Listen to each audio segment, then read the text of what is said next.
आज all over India trade union के आह्वान पर और भारत छोड़ो आंदोलन के ऐतिहासिक दिवस पर अलग अलग संगठनों द्वारा डीसी ऑफिस में 24 घंटे का महापड़ाव डाला गया। इस दौरान कर्मचारियों ने सरकार के खिलाफ नारेबाजी भी की। कर्मचारियों का कहना है कि हमारी किसी भी प्रकार से सरकार बदलने की डिमांड नहीं है, यह तो देश का पढ़ा लिखा वर्ग ही देखेगा। हमारी तो सरकार से ये मुख्य मांग है कि पुरानी पेंशन योजना को बहाल किया जाए और समान काम समान वेतन लागू करें और कौशल योजना को भंग करें। और मीडिया से बात करते हुए कर्मचारियों का कहना है कि देश के अंदर पूर्व किसान नेताओं और श्रमिक नेताओं ने कुर्बानियां देकर ये श्रमिक कानून बनवाए थे, परंतु बीजेपी की सरकार इन सर्व कानूनों में बदलाव करने जा रही है। और 2014 के चुनावों में बीजेपी सरकार ने वादा किया था अगर उनकी सरकार आती है तो कच्चे कर्मचारियों को पक्का किया जाएगा, परंतु अभी तक इन्होंने किसी भी कर्मचारी को पक्का नहीं किया है और अभी तक पुरानी पेंशन योजना को भी बहाल नहीं किया गया है। जब से देश और प्रदेश में भारतीय जनता पार्टी की सरकार आई है, तब से कर्मचारी अपनी मांगों को लेकर धरने पर बैठ रहे हैं। ये सरकार केवल पूंजीपतियों को लाभ पहुँचाने में लगी हुई है। आज सभी ऑल ओवर इंडिया की ट्रेड यूनियनों के आह्वान पर भारत छोड़ो महापर्व के दिवस पर हमारी केंद्रीय यूनियनों ने एक जो ये महापड़ाव अपने अपने जिला मुख्यालय में रखा गया है, जो पूरे देश में किया जा रहा है। हमारी मुख्य रूप से मांगें जो हैं वो कर्मचारियों की है।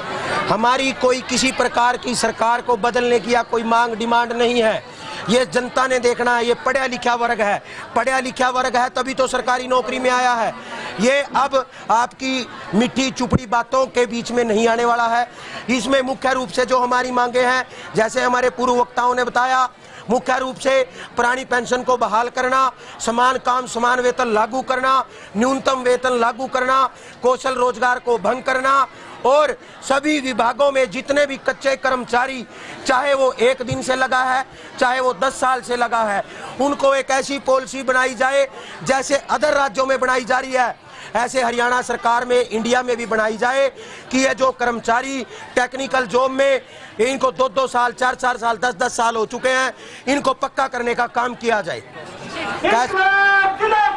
जिमरे के माध्यम से देख रहे हमारी मातृशक्ति सड़कों पे बैठी है।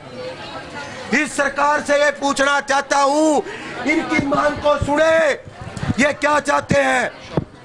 धन्यवाद मीडिया के साथियों का। और आशा वर्कर यूनियन से जिला सचिव सरबजीत कौर, हम लोग 8 तारीख कल से हड़ताल पे बैठे हैं। हमारी मुख्य मांगे हैं 26,000 न्यूनतम वेतन और कर्मचारी का दर्जा। इसके अलावा रिटायरमेंट की उम्र 65 साल करी जाए। जो बीमार है आशा वर्कर या किसी रूप से बीमार है, उसका सरकारी पैनल के दौरान अस्पतालों में जो पैनल है, हॉस्पिटल का पैनल है, उसमें इलाज करवाने की सुविधा दी जाए। सभी ऑनलाइन काम बंद किए जाए, क्योंकि ना तो हमारी आशा वर्कर इतनी सक्षम है, ना हमारे ये फ़ोन इतने सक्षम है कि हम इनमें ऑनलाइन काम कर सकें। 16, 17 साल हो गए हमें काम करते हुए। आज तक इस विभाग ने हमें कोई इज्जत नहीं दी, हमें कुछ नहीं मिला इस विभाग से। महंगाई का 2018 में हमारी बढ़ोतरी हुई थी, महंगाई 2018 के बाद बढ़ के कहाँ से कहाँ पहुँच गई। पर आशा का वेतन आज भी 4000 है।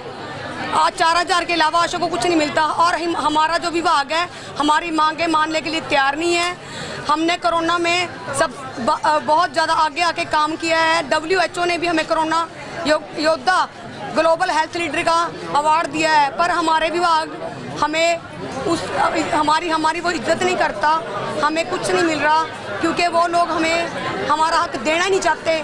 मैं विभाग को और सरकार को चेतावनी देना चाहती हूँ, अगर हमारी मांगें नहीं पूरी हुई तो 2018 की तरह आशा वर्कर का एक आंदोलन और देखने को मिलेगा। धन्यवाद। इसके अंदर पूर्व किसान नेता, पूर्व श्रमिक नेता, पूर्व मजदूर नेता एवं पूर्व कर्मचारी नेताओं ने बड़ी से बड़ी कुर्बानी देकर इन सरकारों से श्रम कानून बनवाने का काम किया था।